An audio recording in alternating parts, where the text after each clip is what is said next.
5 weeks. That's how long a family has waited without a single official answer about how their son died. No cause of death, no manner of death, no charges, no explanation for what happened on that island, or why the paperwork that could explain it is still locked away in a state office, unread by the public. Today, that silence broke. Not because Mississippi authorities suddenly spoke, because the family stopped waiting for them to. What happened in Atlanta this morning didn't just add another headline to the Nolan Wells case. It moved the entire fight to a different level of government, with different rules, different pressure, and a different set of people now watching. And by the end of this video, you're going to understand exactly what that means, why the timing matters more than you think, and what happens if the people this letter was sent to decide not to respond at all. You all have come to know his parents, Christine and Elmore Wonsley. And this is hard. I heard Congresswoman Macbeth, who lost her son Jordan almost 12 years ago, and it's still raw and emotional when you hear her talk about the loss of a child. I mean, he's not coming back, and that is the story. Everything else is just, hyperbole, is distractions. The story is what happened to Nolan Wells. But we're not starting there, because to understand why this family walked into that room today, you have to understand exactly how long they've been standing in the dark, and exactly how many small, ordinary steps in this investigation have quietly stalled out along the way. Here's where things actually stand, more than a month out. Nolan Wells died after a 4th of July boat trip to Horn Island, off the Mississippi coast. He went out with friends. He didn't come back with them. His body was recovered 2 days later, on July 6th. Since then, his parents, Christine and Elmore Wonsley, have been trying to get the one thing every grieving family is owed: a clear, honest account of what happened to their child. They still don't have it. The state's official autopsy, the one conducted by Mississippi authorities, the one that should carry the most legal weight, remains sealed. Not summarized, not previewed, sealed. The public has seen none of it, and neither, as far as anyone can confirm, has the family been given a full accounting of what it contains. What the public has seen is the independent autopsy the family commissioned on their own, outside of the state process. That report lists both the cause and the manner of Nolan Wells's death as undetermined. Not homicide, not accident. Undetermined, meaning the medical evidence, at least in that independent review, hasn't pointed conclusively in any direction yet. That word, undetermined, is going to come up more than once in this video, and it's important you sit with what it actually means. It doesn't mean nothing happened. It doesn't mean something suspicious happened. It means the science, so far, hasn't closed the door on any explanation, and for a family desperate for clarity, an open door with no answer behind it is its own kind of torment. 5 weeks of that. 5 weeks of a sealed report, an undetermined finding, and a local investigation that, from the family's side, at least, has felt like it's moving at its own pace, on its own timeline, with the people who loved Nolan Wells the most left largely on the outside looking in. And there's one piece of unfinished business sitting in the middle of all of it that we need to talk about, because it's going to matter again before this video is over. His phone. You already know the basic outline of what happened on Horn Island, so we won't spend long here, just enough to keep the geography straight, because it matters for everything that comes after. Horn Island sits off the Mississippi coast, in Jackson County. It's not the kind of place you can just walk away from. There's no bridge, no causeway, no road out. The only way on or off is by boat. That single detail has sat underneath this entire case from the beginning, because it means whatever happened to Nolan Wells happened somewhere that only a small group of people had the ability to reach, or to leave. Wells traveled to the island on July 4th with a group of friends. According to what those friends have told the family, Nolan chose to stay behind when the group left, saying he wanted to stay and talk to a girl who was also on the island. That's their account, relayed by the family. It is not something this video is confirming or disputing. It's simply part of the public record of what's been said. I'm just going to say this here, that this whole Nolan Wells case, it just breaks my heart and it makes me sick to my stomach. And I'm just going to say this, the case is being handled the way it's being handled because he is a black man. They're taking their time doing the case because he's a black man. They're taking their time getting all the autopsy and information back from the original autopsy investigation because he is a black man.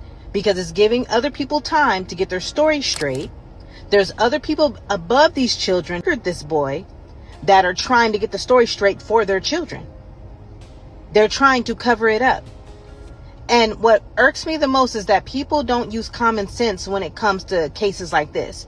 Now, I'm just going to say, if it was the other way around, and it was a person of color or people of color that murdered somebody of another color that we know, and I'm not being hateful, I'm just stating the facts, them brothers or sisters, whomever, would have been locked up in prison and in there until proven innocent. But now, since the shoe's on the other foot, and it's a group of Caucasian men, they are out free while they're making up stories and lies and sticking to their story, knowing that this man has been murdered. We know he did not drown.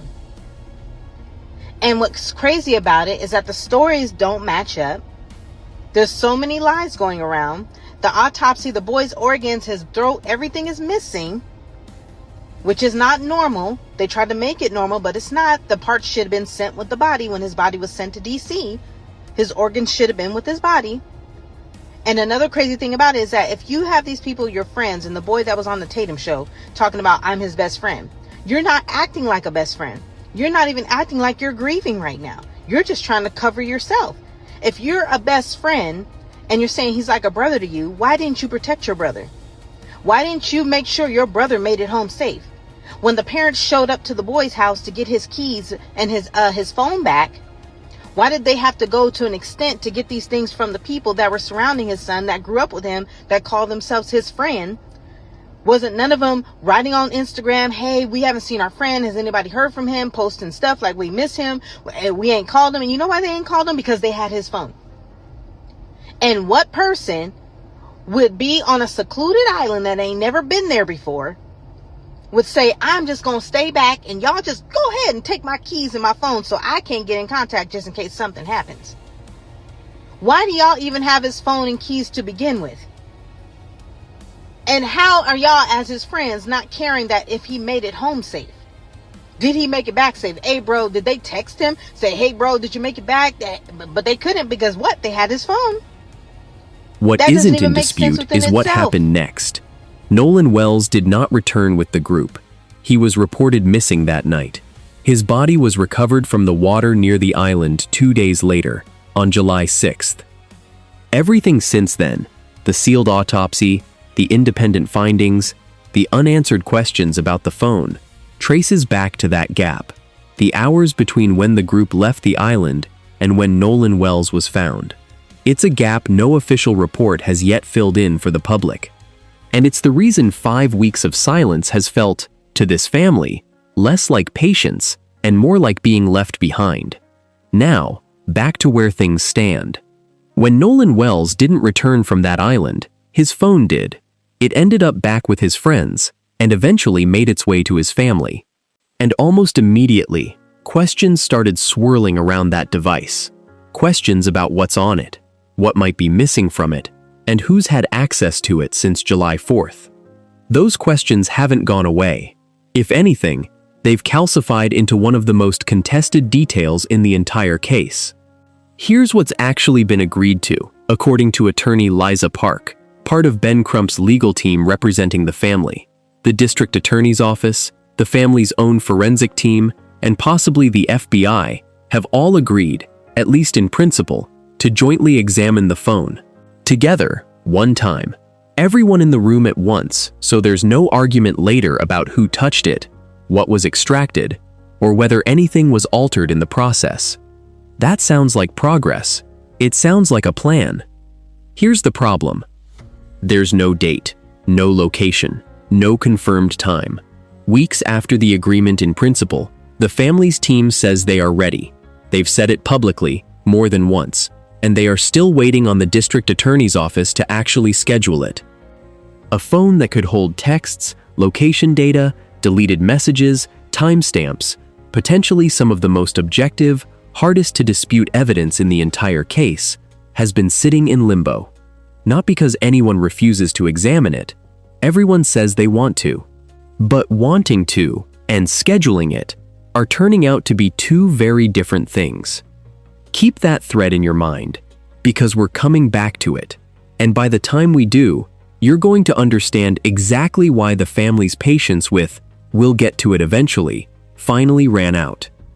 This morning, hundreds of miles from Horn Island, in a conference hall in Atlanta, the National Association of Black Journalists held its annual convention, and on the agenda, alongside panels and press credentials and the ordinary business of a professional gathering, was Nolan Wells. Christine and Elmore Wonsley were there.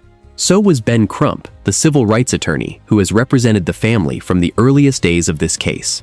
So was the Reverend Al Sharpton, who has been present at nearly every major public moment since Nolan Wells disappeared.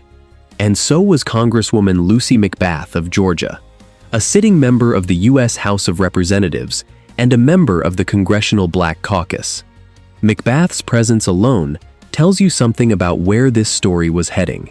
She has spent years of her public life responding to the death of a teenager, her own son, Jordan Davis, who was killed in 2012. That history doesn't make today's remarks about Nolan Wells, but it's part of the public record of who she is, and why cases like this one tend to draw her attention. Together, this group didn't just come to speak about grief, they came to announce a shift in strategy, and that shift had already been set in motion the day before, in a letter most of the public hadn't even heard about until today. On Wednesday, August 12th, the day before this gathering in Atlanta, Congressional Black Caucus Chair Yvette Clarke, along with other members of the caucus, sent a formal letter to two of the most powerful law enforcement figures in the country, U.S. Attorney General Todd Blanche and FBI Director Kash Patel. The letter does something specific. It asks the Department of Justice to conduct an independent review of Nolan Wells's case and to determine whether a separate federal investigation is warranted, one that could include a possible civil rights investigation. Read that carefully, because the framing matters. This isn't a letter accusing anyone of a crime. It isn't naming a suspect. It isn't declaring what happened on that island. It's a formal request for federal eyes to look at the case and decide, independently, whether it meets the threshold for deeper federal involvement, including whether Nolan Wells's civil rights may have been violated, a question that would require its own separate legal standard to even open. The caucus was also careful, in how this request has been framed, to make clear that a federal review wouldn't be about jumping ahead of the local investigation or declaring a verdict before the facts are in. The ask is about resources, oversight, and transparency, not about assuming an outcome. And here's something that might surprise you. This isn't the FBI's first contact with this case. The Bureau has already been assisting local investigators in some capacity. What the caucus is asking for goes further than that existing involvement, a formal, independent federal review, sitting alongside whatever Mississippi authorities are doing on their own. For a family that has spent 5 weeks watching a sealed report and an unscheduled phone examination, this was the moment the fight left the county level entirely. Christine and Elmore Wonsley are no longer only asking a Mississippi District Attorney's Office for answers. They now have members of the United States Congress asking the Attorney General and the Director of the FBI the same question.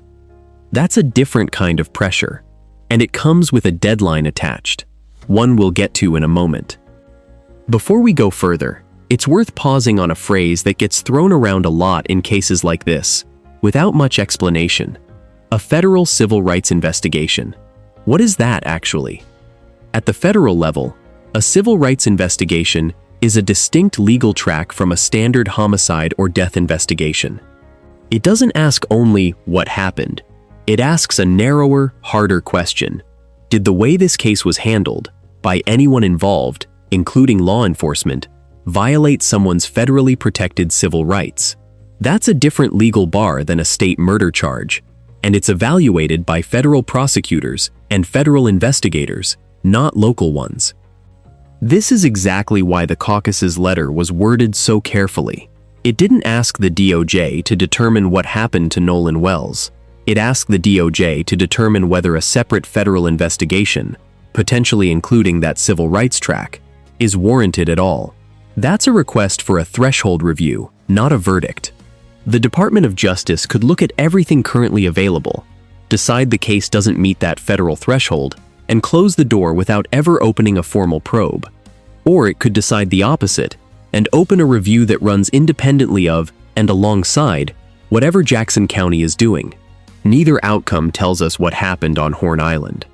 What it tells us is whether the federal government believes the question is serious enough to look at directly, with its own investigators, rather than relying entirely on local authorities to work the case alone.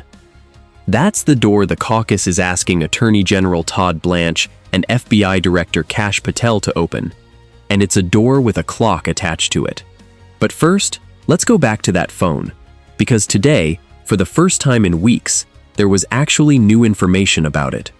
At the same gathering in Atlanta, Attorney Liza Park addressed reporters directly on the status of that joint phone examination, the one everyone agreed to weeks ago, and no one has scheduled yet. Her message hasn't changed, but her frustration was audible. The district attorney's office, the family's forensic team, and possibly the FBI remain in agreement that the phone should be examined jointly, one time, with everyone present to avoid any dispute later about chain of custody or what was found. That part of the plan hasn't moved. What's still missing is the date. Park said plainly that the family's side is ready. They've been ready. The holdup, as she described it, sits with the district attorney's office actually setting a time and a place. Think about what that phone might contain. Not speculation, just the categories of information a modern smartphone holds. Message timestamps, location history, whatever was sent, deleted, or altered in the hours and days after Nolan Wells went missing. In a case where nearly everything else remains undetermined, that device may be one of the more objective pieces of evidence available, data that doesn't rely on memory, or interpretation, or who's telling which version of events. And it's still sitting there, untouched, at least jointly, more than 5 weeks after Nolan Wells died. This is the detail that makes today's escalation make sense. When basic evidentiary steps stall out for this long, at the local level, going over that level stops looking like an overreaction. It starts looking like the only option left. There's another piece of this case worth putting back on your radar, because it hasn't gone away. It's just been quiet. Weeks ago, after meeting with Jackson County District Attorney Angel Myers-McElrath, Ben Crump said the DA had committed to presenting the completed investigation to a grand jury. In Mississippi, that's the standard path for serious cases. A group of citizens reviews the evidence the prosecutor's office puts in front of them and decides whether it supports formal charges. That commitment still stands, as far as the public record shows. But it comes with an obvious catch. A grand jury can only weigh evidence that's actually been gathered and presented to it. And right now, one of the most significant pieces of potential evidence in this entire case, Nolan Wells's phone, still hasn't been jointly examined. So the grand jury question and the phone question are really the same question, just pointed in different directions. Nothing can be presented to a grand jury that hasn't been collected. And right now, a meaningful piece of that collection is still sitting on a district attorney's calendar, waiting for a date that hasn't been set. That's the backdrop the Congressional Black Caucus letter landed on. Not a case with no progress at all, a case with commitments made, on paper, that haven't yet turned into completed steps. Which brings us to the part of this story that could decide what happens next.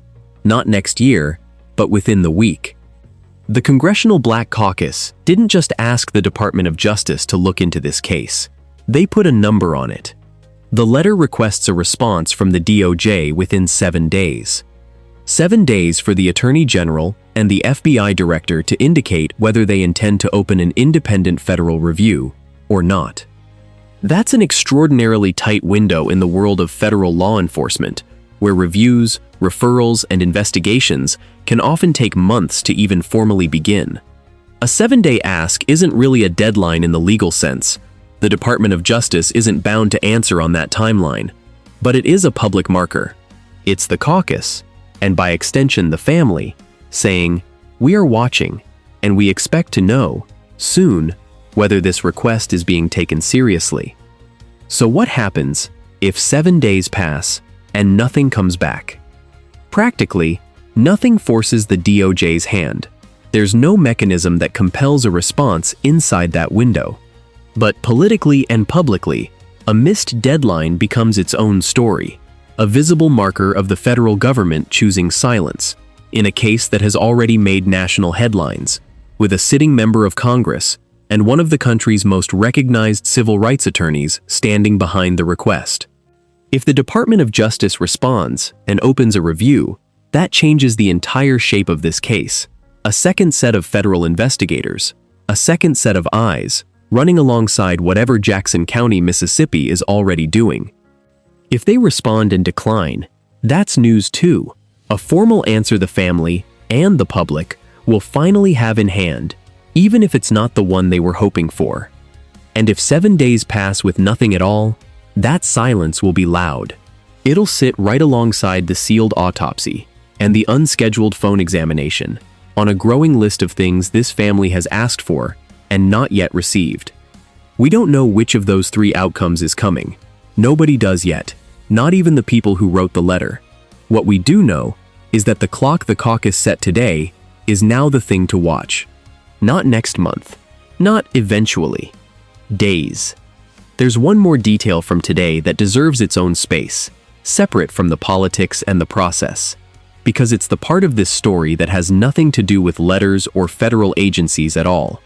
Ben Crump spoke today about Nolan Wells' upcoming birthday. Next Wednesday, August 19th, Nolan would have turned 19. He won't, and his family will spend that day the way they've spent every day since July 6th, without him, and still without the answers that might let them begin to grieve on solid ground instead of open questions. That's easy to lose in a story that's now full of letters, deadlines, and federal agencies. But it's the reason any of this is happening at all. Not a political strategy, not a media moment.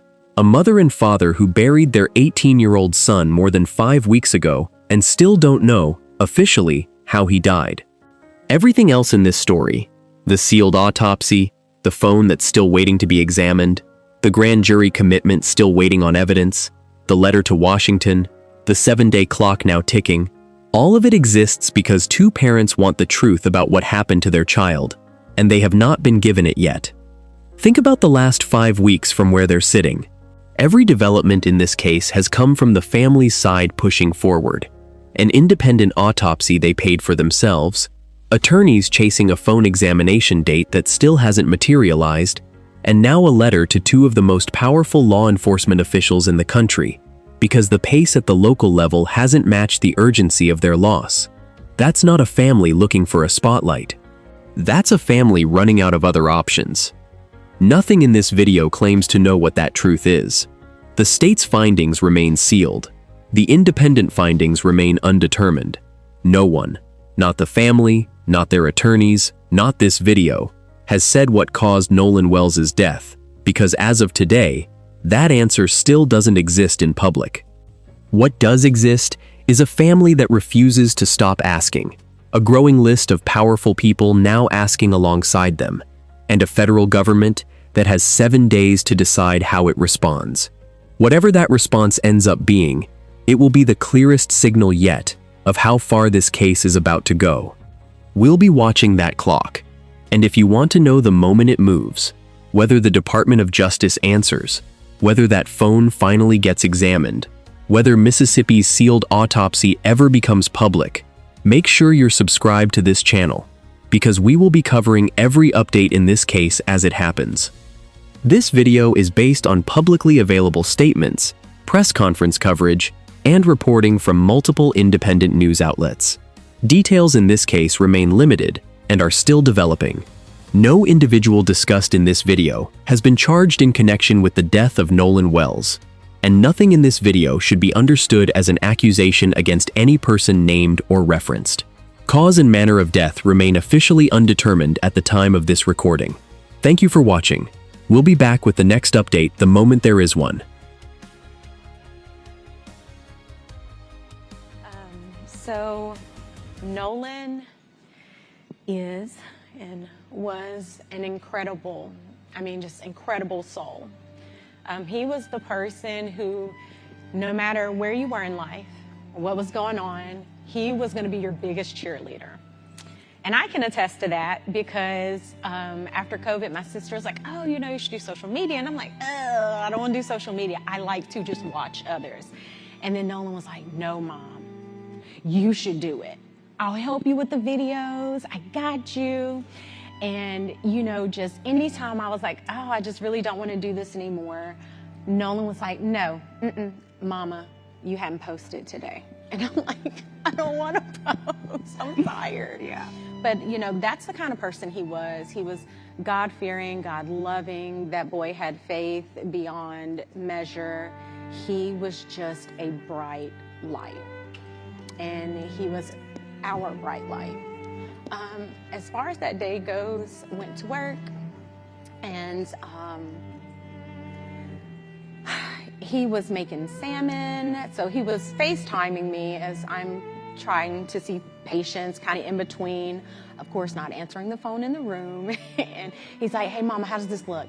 Is this enough season? Like, what am I supposed to do with this? And I was like, okay. I was like, you don't have to do that. And he's like, no, I'm going to take care of it. I was like, okay, sure. And so he finishes cooking, get home. He's like, yeah, what you know about this? And he was, guys, when I tell you, he loved to joke. Like, he was just one of those people. He wanted everyone around him to smile, be happy, feel comfortable and accepted. And that is the kind of person God made him. Us as parents, we definitely had that influence, but Nolan was just naturally a peacemaker. Yeah. And so yeah, after that it was, 8, and then he got ready to go. He did his normal, hugged us up, I love you, Mom. I was like, be safe, knowing this was going to be his last weekend before going back to school, because football was starting, the summer training was starting. And this was his second year at Southwest, and so we knew this was going to be a big year for him. Dad and him had been training and doing all these things and really just kind of sitting with him and letting him know, like, hey, we're going to the next stage in your life as well as, your football career. So the focus was there, and he was ready. So he leaves that day. He leaves that day with, he drives his car. And he told us kind of a general, like, hey, we're going to go to the island. Like, we knew that, staying at Jack's house. And Jack's was a friend I think we've met in passing before.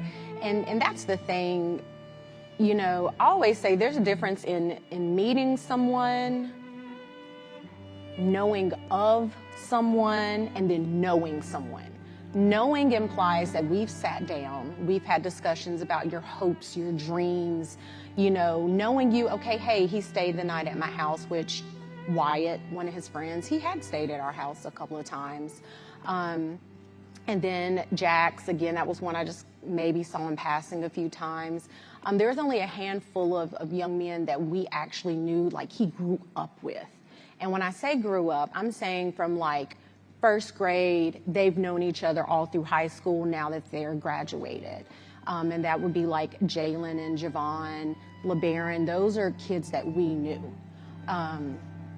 So it's been hard seeing all this kind of play out. Yeah. And, these are people that he considered friends. Yes. Dad, I want to ask you, because it was Warren Hudson, one of the people that he traveled with, who called to alert you all that Nolan was missing. Yes. So we know at 5:44, the boat returns, Nolan is not there. At 11 p.m., he calls to say Nolan is missing. I wonder if either of you, whoever wants to answer, what happened in those few hours that prompted Warren to be concerned? I'm not quite sure what would prompt him to be concerned, but all I can say is what I did that day. So me and my sister, we made an order of pancit, which is a Filipino noodle dish for one of our friends. They were having a big family get-together, and we really didn't have anything planned for the 4th. So me and my sister are, cleaning up, and this is about 8. And she's like, hey, Nolan hasn't texted us. And that was the thing. Nolan was really big with communication with us, right? And so I call him, doesn't answer. I end the call. Call back, and this is probably, I think, maybe around 8. Don't quote me on the times, guys. So then I call again later around 8, still no answer. And then I want to say I called one more time, and I think that was at like 10:48. So I'm in the kitchen, my phone rings. Now this is probably like early 11 o'clock, somewhere around there. Phone rings when I make it back to the phone, and I'm like, whose number is this? Because, we get weird phone calls sometimes. They didn't leave a message. Number pops back up. I pick up the phone because it says maybe Warren. And I'm like, Warren? So this is 11:07. That's per my cell phone records. So I answer the phone. He's like, hey, Miss Christine, have you seen or talked to Nolan? I said, no. Why? He should be with you guys. And he said, oh, no, well, when we went to the island, there was a girl named Katie that he met, and he had decided to stay behind. And I said, what? Because we know our child.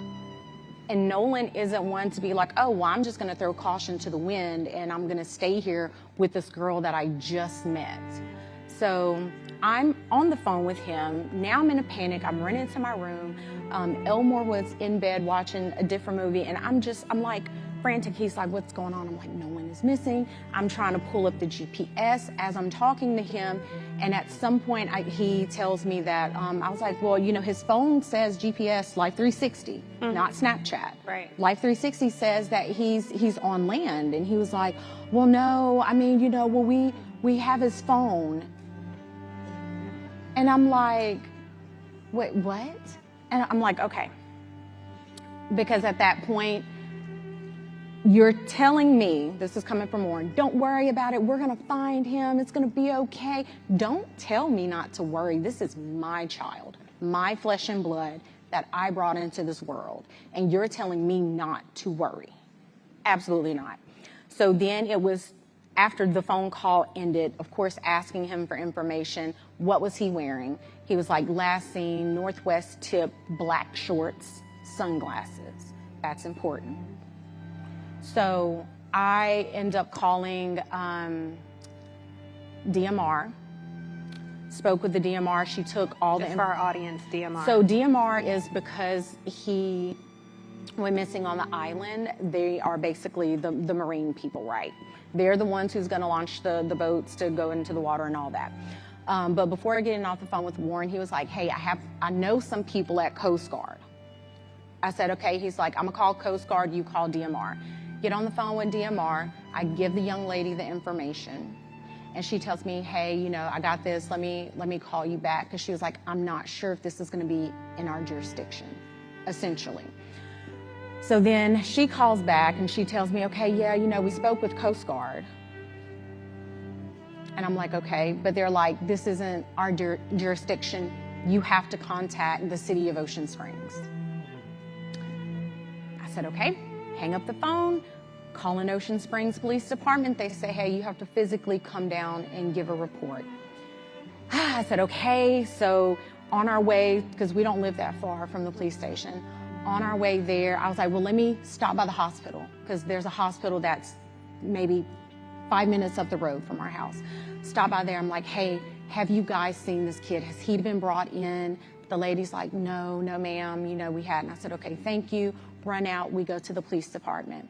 Get to the police station, and the officer basically says, again, this is out of our jurisdiction. And at that point, I'm like, my God, who am I supposed to talk to? Who is supposed to help me with this? So then he said, it's going to be, you would have to call DMR. I was like, we've already called DMR. DMR said it's not in their jurisdiction. So we end up, I think at some point I had called Jackson County Sheriff's Office, yeah. So she calls back and she's like, hey, are you there? I said, yes, we're here, but he's telling us the same thing you guys told us, which is no, we can't take it. She gets on the phone with a police officer. Now this is Jackson County Sheriff's Department speaking with the Ocean Springs Police Department. Ocean Springs Police Department is saying, this is why we can't take this information. She says, okay. He gives me the phone back, and she's like, okay, I'm just gonna take it. I'm just gonna take the information. And that was, we met an officer, it was after midnight. Yeah, it was somewhere after midnight. Met him in the McDonald's parking lot, gave him the information. He was just like, okay, thanks. That I was like, like, where is the urgency? Mm-hmm. And so, as far as we know, there were no boats on the water that night. We actually, his high school football coach, Coach Bramlett, texted Elmore that morning. He said, hey man, I got a boat. Because again, we don't have boats. Let me make that very clear. We do not have a boat. We're not boating people. We don't do water like that, okay? So Coach Bramlett's like, hey, I got a boat. So we was like, great, let's go. We're on the water. We go out there. We walk the island. Cell phone works perfectly fine. I actually had almost an entire conversation with my grandmother, who was in a panic, as we're walking this island looking for anything. I just want to pause there. The cell phone worked fine, because in the reporting, there's been so much reporting that there's poor cell phone reception. And this is some of the disputes that we have about that night. Dad, feel free to jump in here, because they're saying he met this young lady, Katie, and that he stayed back. According to the reporting, Katie is saying no. He said he was going to go with his friends.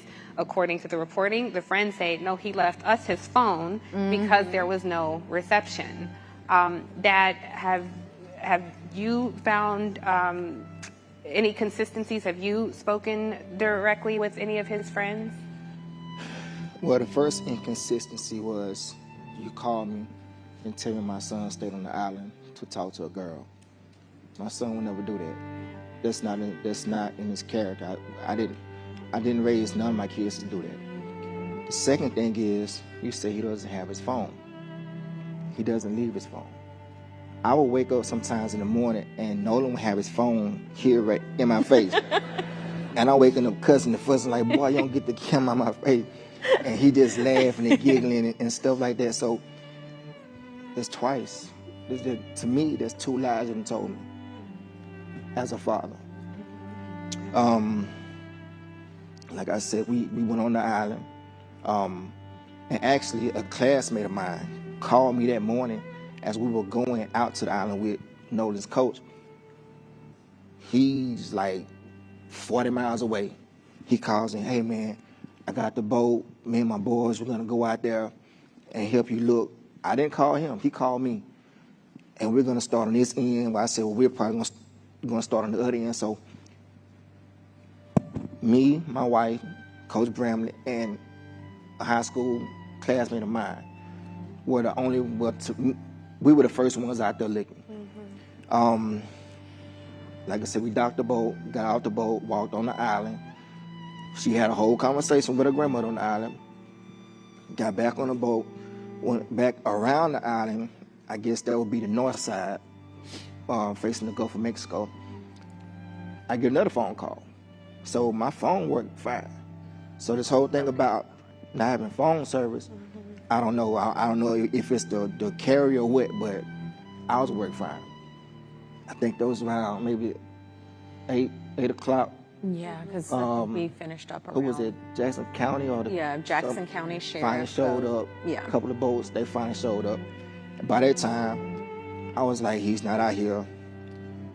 I was more focused that he was at someone's house. That was the so. That's where my hopes and feelings were. So we left. The county stayed out there. My friend, he stayed out there because he called. He was like, well, we're gonna stay out here a little bit longer. I said, okay, I appreciate it. So we leave. Then I would say maybe a couple hours later, my friend calls me back and he said, well, we're gonna give it a go, but he said, look, I can gas the boat back up, and if you want to go back out there, we can go back out there. I said, I don't want to go back out to the island. I have a feeling that he's not there, and I don't want to go back to the island. So he offered, he said, well, if you do, we can go right now. I said, don't worry about it. I appreciate you coming out there. But he said at that time that helicopters were out there, more Coast Guard, more people were out there. So we get back on land, and as far as the keys, was that night? Or was it? That was that night. That was the night the call. Okay, let me back up. As far as getting the car back, after we gave our report to Jackson County, the sheriff department that night, we were trying to figure out who to get a report to. We had a friend in the family that located his phone. We wasn't there to get the phone, but apparently there was some kind of friction with getting his phone. Yeah. We don't know what the friction was. So the phone and the key were at the same location, which was Jack's house. Okay. And again, all of these kids share their locations on Snapchat. And so she was like, hey, I can go pick his phone up, not thinking that his car is there, you know. Which she stopped everything she was doing. Her and the boys, they went out. Like, we were all out searching for him that night. And yeah, like Elmore was saying, there was an issue, some type of friction. The cops ended up coming and they left. And so then kind of the same thing when we came to pick up the key, Elmore went up there asking for the key, didn't know where the key was, and all of a sudden we know where the key is. But see, hold on. But see, this is another thing that bothered me too. When we got to the house, you know, it was some of his other friends were there, you know, and they were, you know, beating on the door like, "What Nolan there? What Nolan there?" You know, beating on the door trying to get in the house. So I walk up to the door and I'm calming them down, because for one, okay, you're loud. Two, you're in these people's house. So if you tear these people's house up, that's gonna be a whole nother issue. I don't want y'all bothering it. And three, I need you guys to calm down. And I need them to kind of trust me as being an adult so I can get something out of them. So I get them out the house, and then Jax finally comes down the stairs, I guess in the room. Hair all messed up like he just woke up, whatever. I said, look, I'm Nolan's father. His car's outside. I need to get his car and all his personal effects that may be left over with. And he goes, oh man, Nolan was like my brother. I said, well, Nolan was like my brother. I said, well, if Nolan was like your brother, would you please go and get everything of his so I can get his car and I can go home? So he walks off. 2 or 3 minutes later, he come back. I don't see the keys. Okay. So I leave out the house, go back outside, stand by the car. During that time, one of the guys that was in the house, one of the other friends, he was on the phone with a girl who was apparently there with them earlier that day. And she was telling him that his keys was on top of the Xbox in his room. So he goes back up to the door by himself, and we're still out by the car. And lo and behold, here comes the keys. So now to me, you lied to me 3 times. I don't believe nothing that you tell me from here on out. And this is Jax. This is Jax. And eventually he does give you the keys. Yeah, eventually give me the But there was keys. friction getting the keys. Yes. So for one, you tell me my son is on left stay on the island with a girl. 2, you have his phone. And 3, you don't give me the keys when I ask.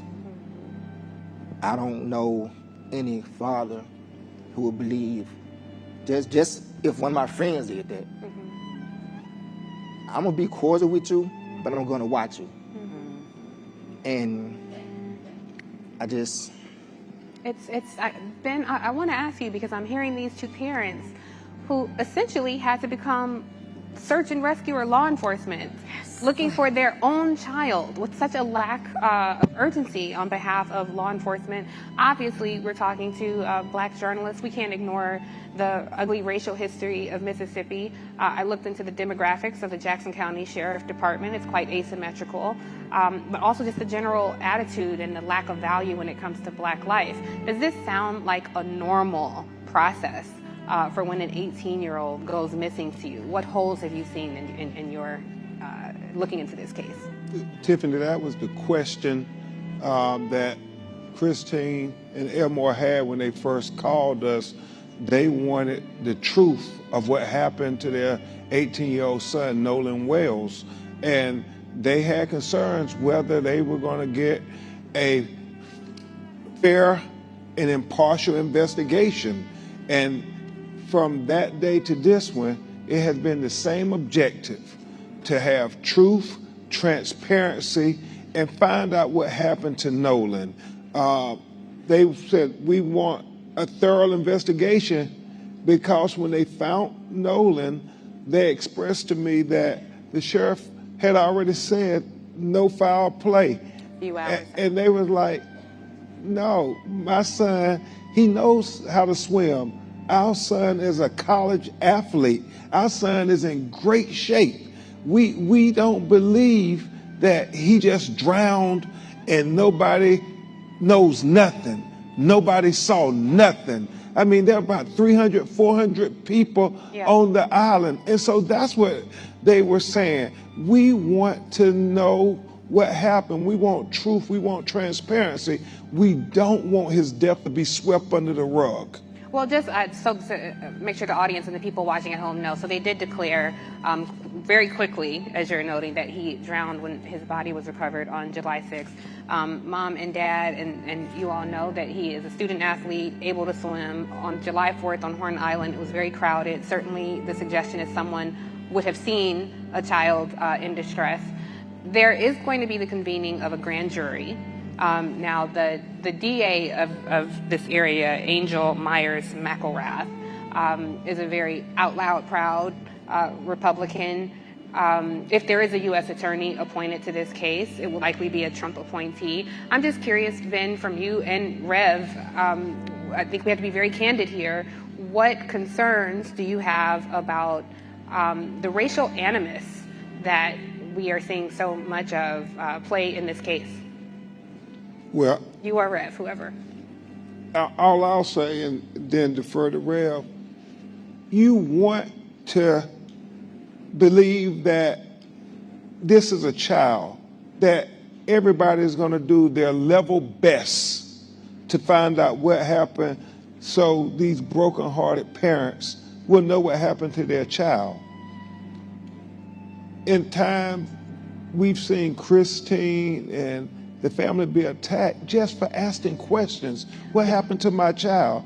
Trying to say, no, we want to question this part of the investigation, that part of the investigation, because day one you said no foul play, but tell me now, what are you doing to be able to get us to the truth? And that is, it causes them sleepless nights. We talk at night.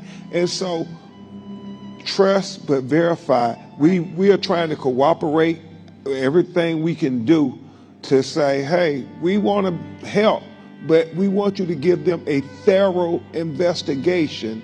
We want you to do for him what you would do for your child.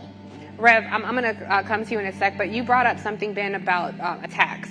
And certainly as journalists, we have a keen eye, and I have noticed that the narrative around this story has shifted to the threats that are going to the young men who was with Nolan.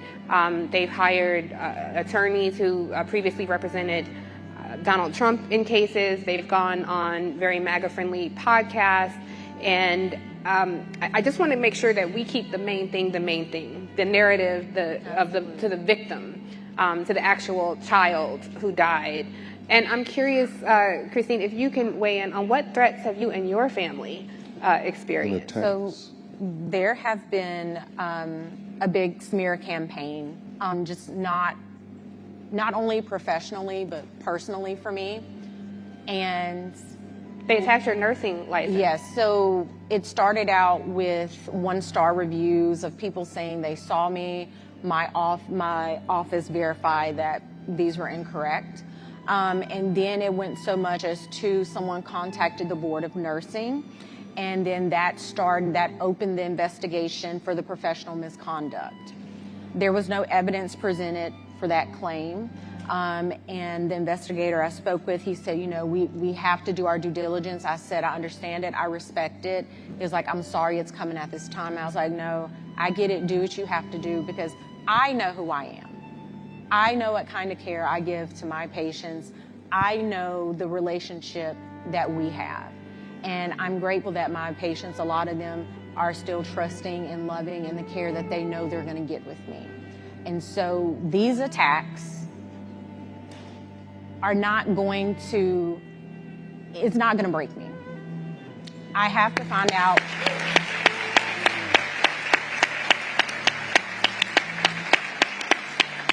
We have to find out what happened to Nolan. That is the only question we've ever asked. We've never blamed anyone. We've never tried to smear anyone. I know I heard something about the picture.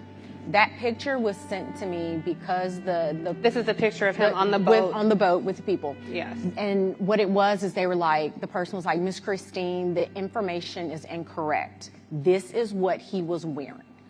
Because initially he was in black shorts, which again, that is the information I received from Warren, verbally and via text. When she sent me that picture, I was like, oh, completely different color. These are like a blue-gray short. So we had to correct that. But I'm grateful. We are grateful to all of you. Thank you for keeping our son's story alive. And thank you so much, Tiffany, for having us. I think that's part of our assignment here, our responsibility. So often in newsrooms, we have to defend and define Black life and defend and define our own humanity. And so it makes a difference. The same way in other newsrooms, when you see someone that you feel like they're familiar, that so happens as they resegregate newsrooms and lay off Black journalists en masse, that goes away. So the people in this room have a keen interest in this story because they see your humanity, and that's what we center in this conversation. Rev, put this in historical context for us, because as I look at Mississippi, I don't have to tell you of all people some of the immediate thoughts that surface for us here. Well, when I got the call from Ben Crump and he had the parents connected, and they told me the story, I'd not heard the story. I heard something about some in Mississippi.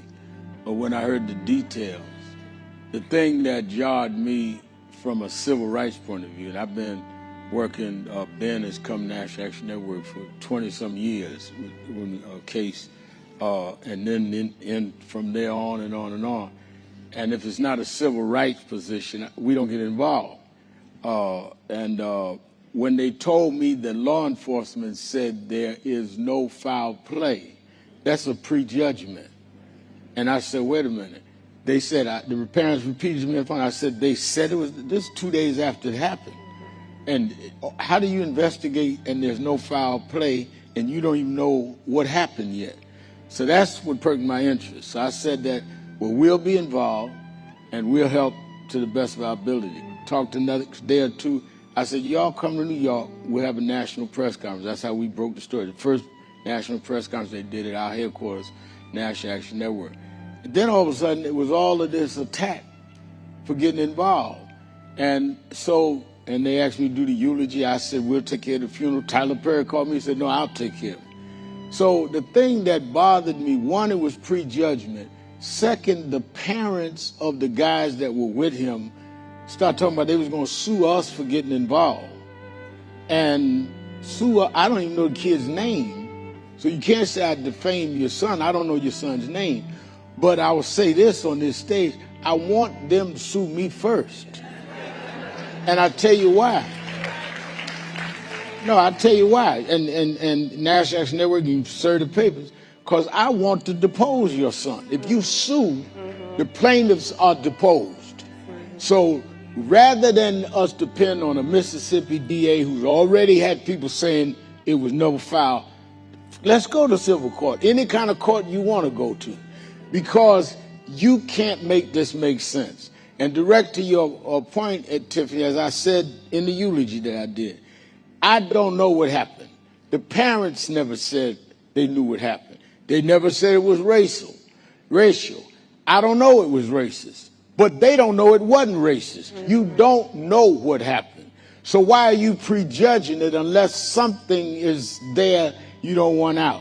Second thing is, you know, and I said this to Elmer and Kristen, I had hurt my knee. I had torn my meniscus. And when I tore it, I told Ben the truth. I did it working out one morning, but I told them I got it because I was on my knees praying too much. But anyway, when they took me to say they may have to do surgery, the first thing they said is, well, we got to get your medical history from your primary doctor. I said, okay. So I said in the eulogy that I don't know what happened, but I got your history in Mississippi. And the history tells me black boy go out with 3 white kids come back. There's a blurred story on what happened. Now y'all all hostile and all upset. Didn't have the keys, but then you had the keys. Some about this don't make sense given your history. And I'm going to stay on this until we find out what happened. It may be nothing, but we're not going to leave that up to chance with people that are distorted. We going to stay on this case. And lastly,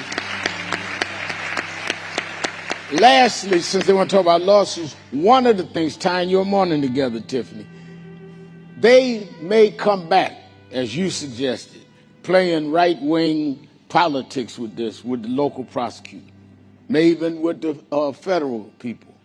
But if we have a change in January and there is a Democratic House, I said that if Hakeem becomes the speaker, he needs to have the chair of judiciary, subpoena them to the Judiciary Department, testify. No, that's what this vote means. We need to have a check and balance of government so that we got somewhere to go. We can't depend to go to Trump's Justice Department. So we need to really mobilize so people like these 2 parents can protect their children.